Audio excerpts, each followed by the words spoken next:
दिनांक 11 जुलै 2006च्या संध्याकाळी मुंबईच्या वेस्टर्न रेल्वे लाईनवरती लोकल ट्रेनमध्ये एकापाठोपाठ 7 बॉम्बस्फोट झाले होते. 11 मिनिटांमध्ये हे सगळे स्फोट झाले होते. या स्फोटासाठीचे बॉम्ब हे प्रेशर कुकरमध्ये ठेवण्यात आले होते. स्फोट इतका भयानक होता की रेल्वेचे डबे जळून अक्षरशः खाक झाले होते. यापैकी काही बॉम्ब हे चर्च गेटवरून सुटणाऱ्या लोकल गाड्यांमध्ये ठेवण्यात आले होते. पहिला स्फोट हा संध्याकाळी 6:24 झाला. त्यानंतर 11 मिनिटाच्या आत हे सगळे स्फोट झाले आणि शेवटचा स्फोट 6:35 झाला. वेस्टर्न लाईनवरच्या Matunga road, Mahim junction, Vandre, Khar road, Jogeshwari, Mira Bhayandar या रेल्वे स्थानकाच्या परिसरामध्ये हे स्फोट झाले. संध्याकाळची ऑफिस सुटण्याची वेळ असल्यामुळे मुंबईच्या लोकल ट्रेनमध्ये नेहमीप्रमाणे प्रचंड गर्दी होती. त्याचवेळी हे भीषण स्फोट झाल्यामुळे त्यामध्ये एकूण 209 जणांचा मृत्यू झाला, तर 700 पेक्षा जास्त जण जखमी झाले होते. यापैकी सर्वाधिक मृत्यू माहीमच्या स्फोटामध्ये झाले होते. ही लोकल ट्रेन चर्चगेट ते बोरीवली प्रवास करत होती. या ट्रेनमध्ये 43 प्रवाशांचा मृत्यू झाला होता. 1993च्या बॉम्बस्फोटानंतर मुंबईत झालेला हा सगळ्यात मोठा दहशतवादी हल्ला होता. प्राथमिक तपासामध्ये बॉम्बस्फोटासाठी IDX आणि अमोनियम नायट्रेटचा वापर करण्यात आल्याची माहिती समोर आली होती. तसंच हे बॉम्ब भिवंडीमध्ये तयार करण्यात आले असून यासाठी पाकिस्तानातून आलेल्या काही लोकांनी मदत केल्याची माहिती समोर आली होती. या स्फोटानंतर 10 दिवसांच्या आत महाराष्ट्र ATS दहशतवाद्यापर्यंत पोहोचलं. ATSनं 20 जुलै ते 3 ऑक्टोबर दरम्यान अनेक दहशतवाद्यांच्या मुसक्या आवळल्या. त्यात चौकशीतून एकापाठोपाठ एक धक्कादायक माहिती समोर यायला लागली. तपासामध्ये समोर आलं की पाकिस्तानातील दहशतवादी संघटना लष्कर-ए-तोयबानं ISIच्या मदतीनं हे बॉम्बस्फोट घडवून आणले होते. ATSनं या प्रकरणी सादी शेख, आरिफ शेख, मोहम्मद शेख यांना अटक केली. त्यानंतर यामध्ये इंडियन मुजाहिदीनचं नाव समोर आलं. पोलीस तपासामध्ये या तिघांनी इंडियन मुजाहिदीनचा प्रमुख रियाज भटकळनं हे बॉम्बस्फोट घडवून आणल्याचं सांगितलं. त्यानंतर जून 2007 मध्ये विशेष न्यायालयामध्ये या खटल्याची सुनावणी सुरू झाली. सुनावणीच्या दरम्यान तब्बल 192 साक्षीदार न्यायालयासमोर हजर झाले.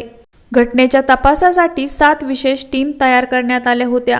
पोलिसांनी तपासाच्या दरम्यान एकूण 400 जणांना ताब्यात घेतलं होतं. 9 वर्ष हा खटला चालला आणि अखेर 2015 मध्ये विशेष मोक्का न्यायालयाने 13 आरोपींपैकी 12 जणांना दोषी ठरवलं. यापैकी 5 जणांना फाशी आणि 7 जणांना जन्मठेपेची शिक्षा सुनावण्यात आली होती. दोषी फैजल शेख, आसिफ खान, कमाल अन्सारी, यशशाम सिद्दीकी आणि नाविस खान यांना फाशीची शिक्षा सुनावण्यात आली होती.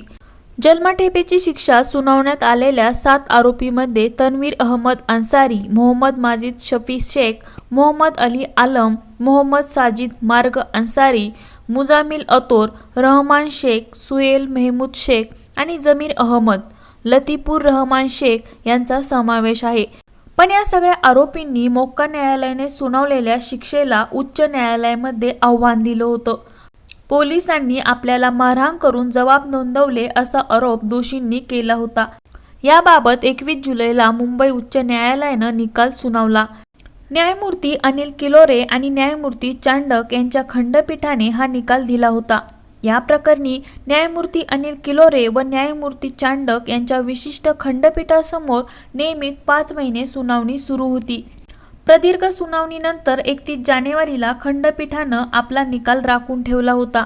यावरती 21 जुलैला निकाल देण्यात आला.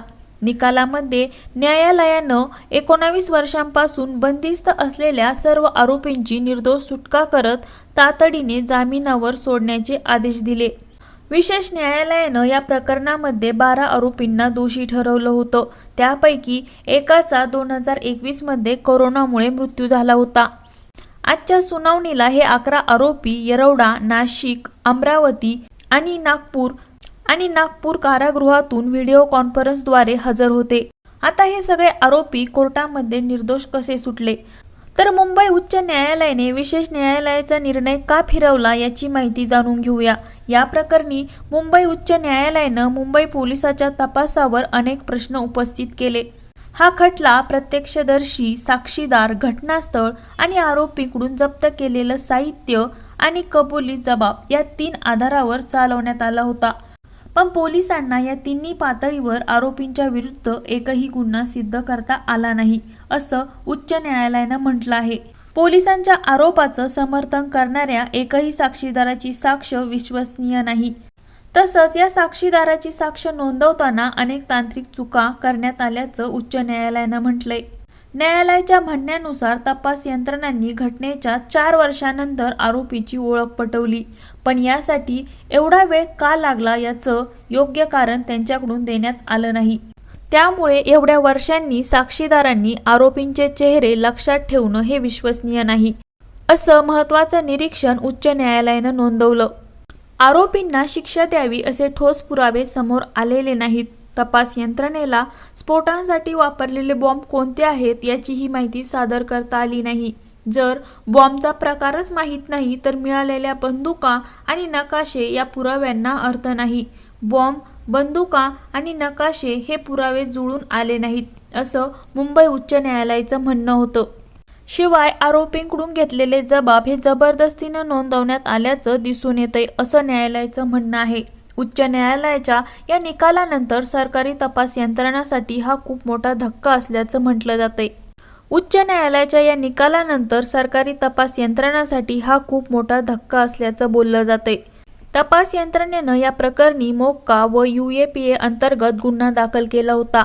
ट्रायल कोर्टानं 2015 मध्ये दिलेल्या या फाशीची शिक्षेची पुष्टी करण्यासाठी राज्य सरकारनं त्याच वर्षी उच्च न्यायालयामध्ये याचिका दाखल केली होती, पण आरोपींनी त्या शिक्षेच्या विरोधामध्ये 2016 साली मुंबई उच्च न्यायालयामध्ये अपील दाखल केलं होतं। मुंबई उच्च न्यायालयानं 2019 मध्ये यावरती सुनावणी सुरू केली। या प्रकरणामध्ये सविस्तर युक्तिवाद आणि रेकॉर्डचा आढावा घेतला जाईल, असं न्यायालयानं म्हटलं होतं। त्यानंतर 2024 पर्यंत हा खटला उच्च न्यायालयात राहिला। त्याची सुनावणी हळूहळू होत राहिली। अखेर 2024 मध्ये या प्रकरणाच्या सुनावणीसाठी उच्च न्यायालयाच्या विशेष खंडपीठाची स्थापना करण्यात आली। या खंडपीठानं हा निकाल दिला आहे। उच्च न्यायालयानं घटनेच्या 19 वर्षांनंतर पुरावे अभावी या सर्व आरोपींची निर्दोष मुक्तता केली आहे। उच्च न्यायालयाच्या या निकालावर सरकारी वकील उज्ज्वल निकम यांनी प्रतिक्रिया दिली आहे। नागरिक म्हणून या निकालावर अतिशय दुःख झालंय। आता सरकारला या खटल्याची पुन्हा पडताळणी करून सर्वोच्च न्यायालयामध्ये अपील करावं लागेल। जर कोर्टानं या खटल्यावर स्टे दिला असता तर गोष्ट वेगळी होती, पण आता सरकारला तात्काळ सर्वोच्च न्यायालयामध्ये अपील करावं लागेल, असं उज्ज्वल निकम यांनी म्हटलंय। 2006 साली मुंबईमध्ये घडलेल्या या बॉम्बस्फोटानं 2006 साली मुंबईमध्ये झालेल्या या बॉम्बस्फोटानं अख्खा देश हादरला होता। आता या प्रकरणी सरकारकडे सर्वोच्च न्यायालयामध्ये अपील करण्याचा पर्याय आहे। त्यामुळे सर्वोच्च न्यायालयामध्ये अपील